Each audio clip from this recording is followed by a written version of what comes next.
Wherever you are in the world, welcome to another edition of Jerry's Take on China. And this time, I'm back to talk about some issues related to China, rather than the last couple of videos which were critical of the US because of their relationships with China. It's been an interesting week. I wrote an article a couple of weeks ago and made a video called "The Greatest Propaganda Campaign in Human History." And I sent it to an independent publication in Australia called Pearls and Irritations. They published it. I urge you all to take a look at Pearls and Irritations, which is a clever name. In it, there are some pearls of wisdom, and because of its balance, there are things in it which we might not agree with, which could irritate us. But one thing I do know is they won't publish the usual rubbish of China being an enemy or even a threat, unless there's some justification for it. Pearls and Irritations was founded by and is still overseen by John Menadue, who was a diplomat. He's also been an advisor to prime ministers and really does know what he's talking about. John is not pro-China, he's not anti-China either. He's very much pro-Australia, as I am. And he has a critical enough brain to realize that not everything we read about, as far as China is concerned anyway, is true. When I was told that this article was the #1 article of the week, I was genuinely pleased. But this is when the BBC's man in China decided to denigrate both John Menadue and myself, accusing John and his editorial team of having bad judgment, and describing my writing as deluded apologist propaganda from the Communist Party's useful idiot attack dogs. Wow. I wouldn't mind if the BBC's man in China had the decency to attack me personally, but he's blocked me on Twitter, so I have no right of reply. It would also be nice if he'd read the article and actually told me which part of it he disagreed with. Whether he has read it or not, I've no idea. What I do know is he never once told me I'm wrong and justified that. He's only called me names. I was a bike riding bozo once. I've also been a doofus, whatever that is. It makes me wonder if the BBC know, or if they even care, that they have this loose cannon on their hands. But enough of that.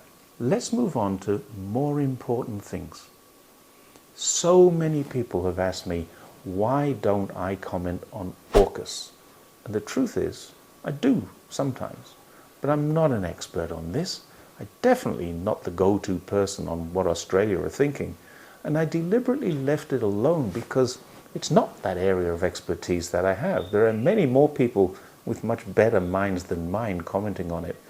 They don't get into mainstream media, but they do get their voices heard in places like Pearls and Irritations. Another reason why I'd urge you to read and, like I do, subscribe to it. The only comment I will make about AUKUS is that the entire debacle is based on misunderstanding, misinterpretations, and in some cases, I'm sorry to say this, even lies. China is not poised to invade Taiwan. That's a ridiculous notion. What's even more ridiculous is that Australia is next in line. Australia is not next in line. Why would you think this of your largest trading partner? People who think Australia is being bought up by China probably need to get their heads examined. If you read a headline which says, "China tops the list buying up Australia," but you don't read the story, which Australia's Department of Immigration will tell you is true, Chinese migrants are coming in large numbers, as are Indian. These people are now Australian residents and Australian citizens. So if you're really against them buying property in your neighbourhood, you're probably just being racist.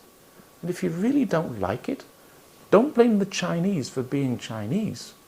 Talk to your elected representative about stopping or slowing immigration from China. They'll probably, quite rightly, tell you there's nothing can be done to prevent new Australians investing in their new homes. Australia is a multicultural country. Get used to it. Embrace the differences they bring you. You might even find you like them. Then there's the China is buying up our farms and businesses story. Did you know that Chinese investment in Australia equals only 2.2% of all foreign investments? Probably not. Because you might have seen headlines which say China's investment in Australian farmland soars. And it's true. At the time it soared, what really happened was it went from 1.7% to 2.2% of all the foreign-owned land. That article was from 2017, just as the China bad narrative was starting. The investments, for obvious reasons, have decreased since then. Even the BBC reported in 2021 that Chinese investments in Australia have plummeted. So if you believe these myths about Chinese investments taking over, driving up prices, it's understandable given the headlines. But I'm sorry, you've been misled. Even The Guardian has been telling you this, with a great headline from July 2021, quoting a University of Technology Sydney UTS report, which stated clearly that 82% of Australians mistakenly believe Chinese investors are driving up property prices. They aren't. So, Australia, here's a very important message for you. China is not your enemy. In fact, without China, Australia would lose over 40% of exports and 40% of imports. In short, without China, Australia will return to 1980s revenue. A 2019 report released by PricewaterhouseCoopers showed that over 500,000 Australians will lose their jobs if Australia's trade with China slows down. Slows down!